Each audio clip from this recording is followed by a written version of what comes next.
The test is in 4 parts, Part 1, Part 2, Part 3, and Part 4. Now look at Part 1. Part 1. You are going to hear a travel agent discussing a holiday booking with two customers. First, you have some time to look at questions 1 to 3.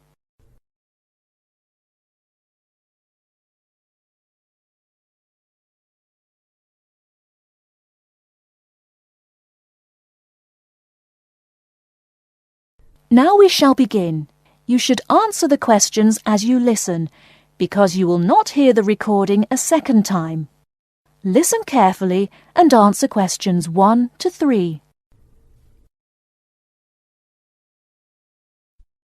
Good morning. Can I help you? Yes, good morning.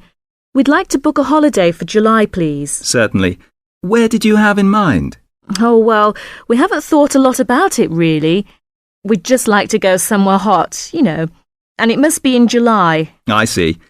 Well, let's get the dates cleared up first, then we can see about availability. What part of July were you thinking of? Oh, well, you see, we have slightly different holidays. I've got the whole month except for the last 5 days, so I could go from the 1st to the 26th. But my friend here doesn't start until the 7th, so I suppose it will have to be the middle 2 weeks, really. Yes, but I've got to be back before the 23rd. Okay. Now, let's find a destination. Any preferences? France? Italy? Oh, not France. We went there last year, and it was absolutely packed with teenagers, making noise and getting drunk all the time. Yes, it was terrible. We definitely want somewhere quieter this year. Well, of course, it depends more on the resort rather than the country. There are resorts in every country which cater for the family or the slightly older person. They're usually a shade more expensive, though, as you might expect. Oh, well, we don't mind paying a bit more if it means more peace and quiet, do we? Definitely not. It'll be well worth it. All right, let's have a look at what we've got on the computer. Before you hear the rest of the conversation, you have some time to look at questions 4 to 10.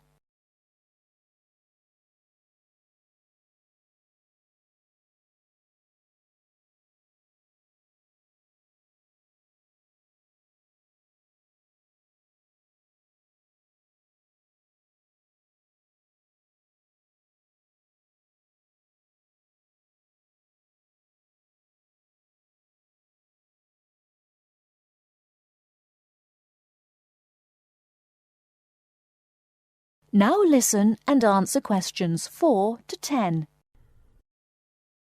July. Was it 10 or 14 nights you wanted? Oh, the fortnight, please. Right. Well, let's start with Italy. We've got 14 nights bed and breakfast in Sorrento for £345 from Manchester on the 14th. Or we've got... No, wait a minute. That's no good for me. We wouldn't get back till the 28th, and I've got to be back at work before that. Ah, yes. How about Sweden? 2 weeks, half board? How much would that be? That would be £540 from Manchester again. Well, 540... that seems too much. Well, madam, there's a surcharge for the airport, and it has a 5-star hotel. Oh, well, it's a bit over our budget, really. All right, let's try somewhere else. How about Portugal? Oh, that sounds great. We've never been there before, have we? Let's see now. We've got 14 nights in Albufeira, half board, from Gatwick, for £385. Albufeira? Oh, wait a minute. Did you say the flight was from London? That's right, from Gatwick. Oh, well, we'd prefer a flight from the north somewhere. Manchester, perhaps, or even Glasgow. That is the end of Part 1. You now have half a minute to check your answers.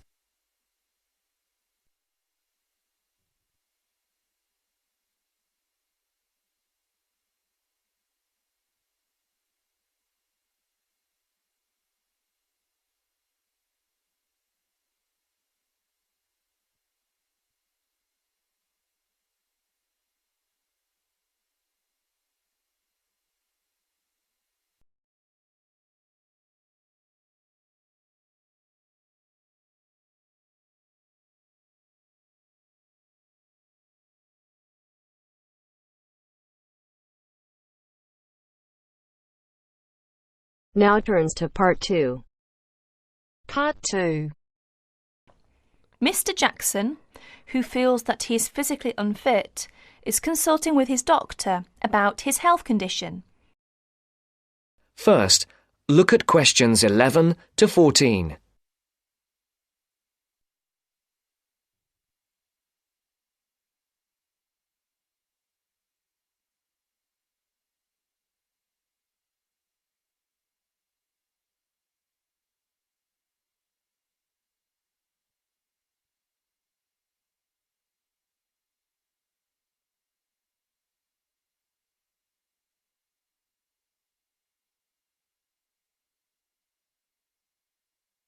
Listen carefully.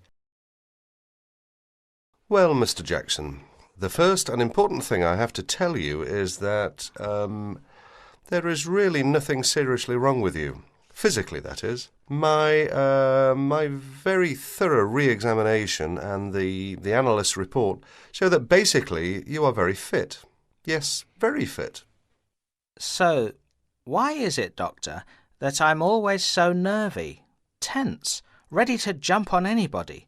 My wife, children, colleagues. I think your condition has a lot to do with, shall we call it, way of life, habits? Way of life? Habits? Yes. Now tell me, Mr. Jackson, you smoke, don't you? Yes, I'm afraid I do, Doctor. And rather heavily, I imagine. Well, yes. I smoke, about 40, 50 a day, I suppose. You should do your best to stop, you know. Yes, I see. But, it won't be the first time. I've tried to give up smoking several times, but it's no good. You see, 50 a day is overdoing it, you must admit. You must cut down at least that. Ah, yes. I know that when you're feeling tense, you probably feel that a cigarette relaxes you. But in the long run, I do advise you to make a real effort to quit smoking. Of course, but, well, it's easy to say give it up or cut it down, but, you know. Well, in my opinion, you have no choice. Either you make a real effort or there's no real chance of your feeling better. You see, well, obviously I could prescribe some kind of tranquilizer, but would that help? I'd prefer, and I'm quite sure you'll agree, I'd prefer to see you really back to normal, not just seemingly so. And that's my reason for asking you several more questions about your other habits. Right. Before the broadcast continues, look at questions 15 to 20.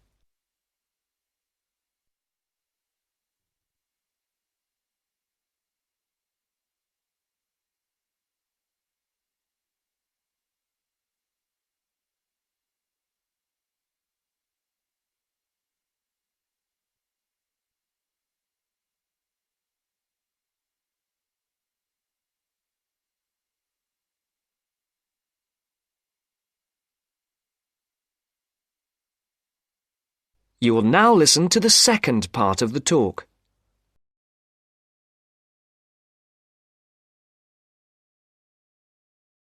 Your eating habits, for example. What do you eat normally, during a normal day? Yes, well, I'm a good eater. Yes, I'd say I'm a good eater. Now let's see. Up at 8 in the morning, and my wife has a good breakfast ready. A good breakfast? The usual. A cereal followed by bacon and eggs with fried bread and perhaps a tomato or two. Then toast and marmalade, all washed down with a couple of cups of tea. Yes, I really enjoy my breakfast. Yes. I can see you do, but I'd advise you to eat rather less. We'll come to that later. Go on. Then lunch. No, first brunch. A cup of coffee and a bun at 11. Lunch has to be quick, because there's so much to do in the office about that time, so I have a pint and a sandwich in the pub. All very hurried. Try to be in less of a hurry. But I make up for it in the evening. I get home at about 7. Dinner's around about 8. Yes, my wife's an excellent cook. Excellent. It's usually some meat dish, and we like spaghetti as a first course. Spaghetti, a meat dish, cheese, sweet. But then, at the end of the day, shall we say, then I begin to feel on edge again. Most evenings after dinner we read or watch TV, but I get this terrible feeling of tension. Well, I'm sorry to have to say this because you obviously enjoy your food, but I really do recommend that you eat less, and secondly, that you eat more healthily. Instead of having that enormous breakfast, for example, try to be content with fruit juice and some cereal. I see, but 11 says right. Well, that's all right, but lunch should be more leisurely. Remember, your health is at stake, not your job. As for dinner, I'd advise you to eat a soup, perhaps, with a salad. A salad followed by some fruit. But my wife's cooking is superb, granted. And she probably enjoys preparing delicious meals for you. If you like, I'll have a word with your wife. No, that won't be necessary. Thanks just the same, Doctor, but no. That is the end of part 2. You now have half a minute to check your answers.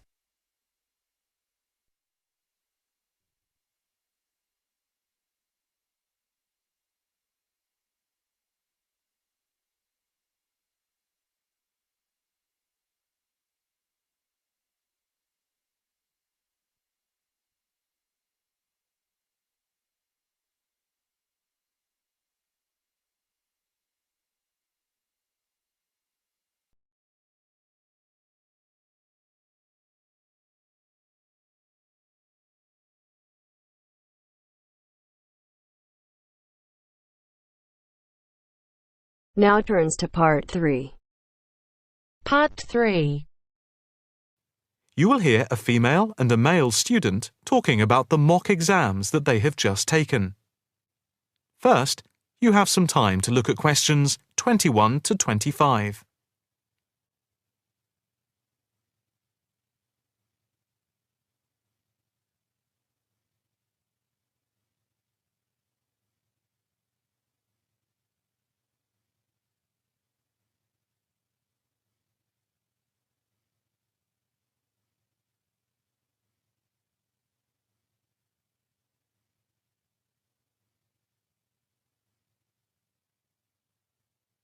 Now listen carefully and answer questions 21 to 25. So, what did you think of the practice exams last week? You mean the mock exams? Yeah. I thought some of them were tough. They were certainly hard and generally they were very long. Yeah, they were spread over a whole week, which made it impossible to relax. Exactly. But what did you think of each test? Of the 7 exams we did, the least enjoyable for me were the 2 3-hour essay papers. Why didn't you like the essay papers? I'm not particularly good at writing things down like that in a short space of time. And I don't think it's a good way of testing our theoretical knowledge of medicine. I'm the opposite, I'm afraid. I'm much better in the written essay exams than the other types of tests. But what about the 2 multiple-choice exam papers in basic science and anatomy? They weren't too bad. If you didn't know the answer, all you had to do was guess. That's okay, but I never feel comfortable with guessing. And you know that there is research that shows that women are disadvantaged when doing multiple-choice questions compared to men. You've mentioned this before, but I'm not sure I believe it. It's true. Multiple-choice questions benefit men more than women. They are a male construct. If you say so. It's not if I say so. Anyway, you have to be careful with multiple-choice questions because of the negative marking. That can really bring the score down if you keep guessing and get all of the guesses wrong. It's double negative. Yeah, that is a danger. What about the role play? Did you like that? Yeah, with the actors and actresses as simulated patients. Yeah, I thought that was by far the best part of the exam. Why was that? What I liked about it was during the 24 test stations, we had a chance to show what we know about communicating with patients and show our practical medical knowledge, etc. Yes, I think I agree with you there. I enjoyed all of the stations, but I can tell you I was tired at the end. I have done a practice exam with 12 test stations, but not 24. It was exhausting, but also exhilarating. I agree completely. It lasted nearly 4 hours in total with the break. Before you hear the rest of the conversation, you have some time to look at questions 26 to 30.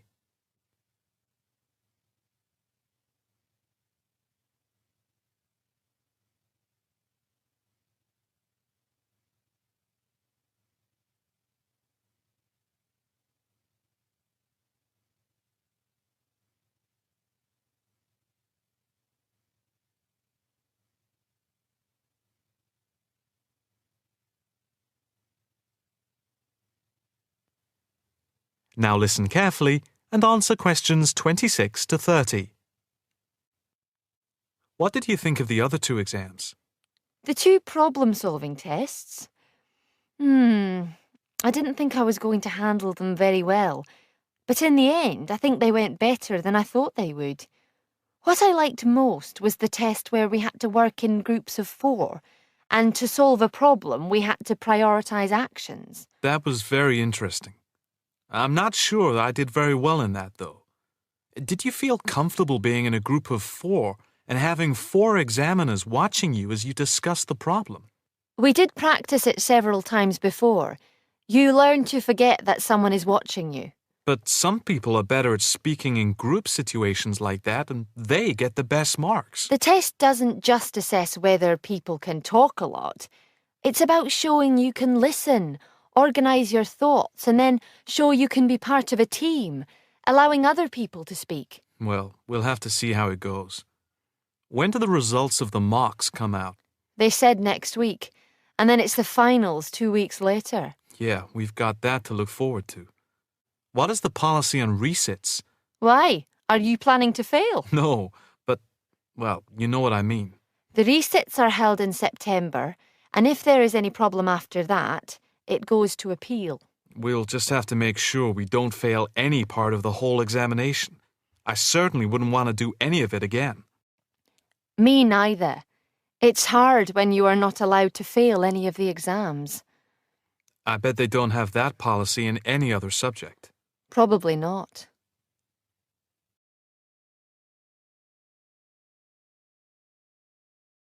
That is the end of part 3.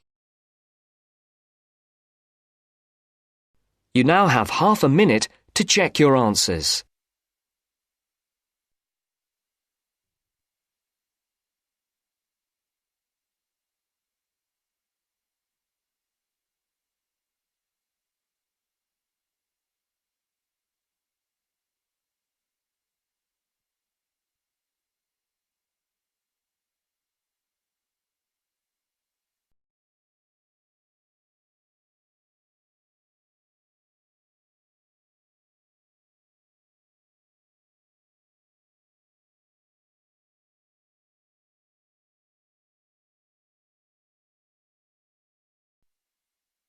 Now turns to part 4.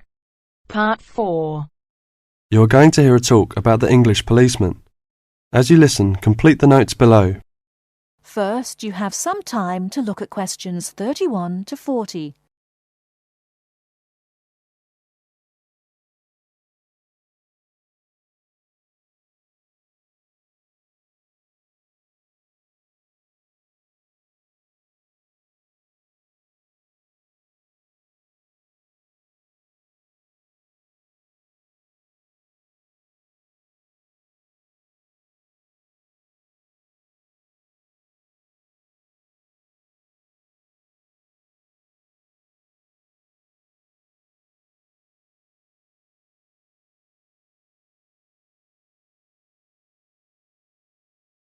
Now listen carefully and answer questions 31 to 40.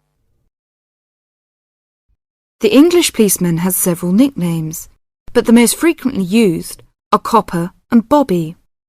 The first name comes from the verb to cop, which is also slang, meaning to take or to capture, and the second comes from the first name of Sir Robert Peel, the 19th century politician who was the founder of the police force as we know it today. An early nickname for the policeman was Peeler, but this one has died out. Whatever we may call them, the general opinion of the police seems to be a favourable one, except, of course, among the criminal part of the community, where the police are given more derogatory nicknames which originated in America, such as Fuzz or Pig. Visitors to England seem nearly always to be very impressed by the English police. It has, in fact, become a standing joke that the visitor to Britain, when asked for his views of the country, will always say, at some point or other, "I think your policemen are wonderful."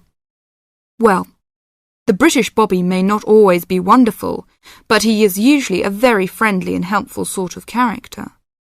A music hall song of some years ago was called, "If you want to know the time, ask a policeman."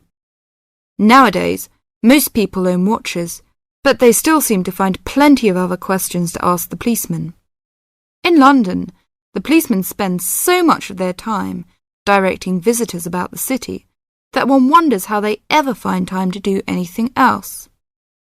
Two things are immediately noticeable to the stranger when he sees an English policeman for the first time. The first is that he does not carry a pistol, and the second is that he wears a very distinctive type of headgear, the policeman's helmet. His helmet, together with his height, enables an English policeman to be seen from a considerable distance, a fact that is not without its usefulness. From time to time it is suggested that the policeman should be given a pistol, and that his helmet should be taken from him. But both these suggestions are resisted by the majority of the public and the police themselves. However, the police have not resisted all changes. Radios, police cars, and even helicopters give them greater mobility now. The policeman's lot is not an enviable one, even in a country which prides itself on being reasonably law-abiding.